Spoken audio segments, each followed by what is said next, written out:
We now return to the core question of this part of the course. Why are some countries rich and other countries poor? I'm going to lay out various pieces of the puzzle, keeping in mind that it's a complex question with many factors at play which are still being debated. Let's start with a simple example. In China, during the Great Leap Forward of the late 1950s and early 1960s, private farms were confiscated and consolidated into collectives. Collective property meant that the incentive to invest and to work hard was low. Imagine that if you invest and you work really hard, you can produce an extra bag of potatoes in, say, a day. If you're part of a 100-person collective, you don't take home an extra bag of potatoes, but only 1/100th of a bag. What would be the incentives to work hard and to invest?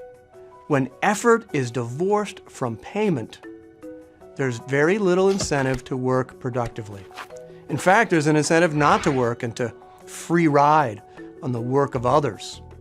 As a result of this and many other errors on the part of the Chinese leadership, some 20 to 40 million Chinese farmers and workers starved to death during this terrible time.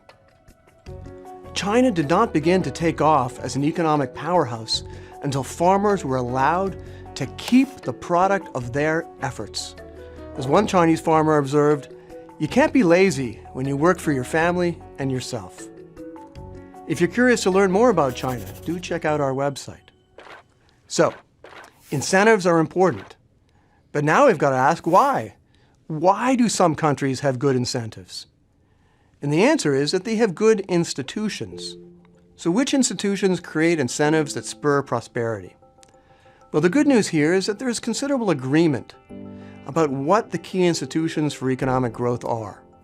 For example, if you buy a piece of land and you build a farm, do you have an official deed of ownership? One that will stand up in a court if someone tries to build, say, a corporate headquarters on top of your farm? Property rights allow you to protect your investment. Our farmer also has to think about her government. She might have to bribe government officials to get permits or worry about the outright seizure of her farm. So honest government is another key institution that allows our farmer to invest. In some places, the legal system is of such poor quality that it can be difficult to resolve disputes, such as collecting on a debt or even determining the ownership of a piece of property. A dependable legal system lets our farmer enforce contracts and borrow and lend money. But our farmer still needs more. Sometimes the problem isn't too much government, but too little. Political instability and the threat of anarchy are reoccurring problems in many countries. Who wants to invest in the future when civil war threatens to wash away all of your plans? Political stability is needed to give investors confidence to invest. We're almost there now, but our farmer still has to worry about inefficient and unnecessary regulations. Regulations which can create monopolies and impede voluntary cooperation.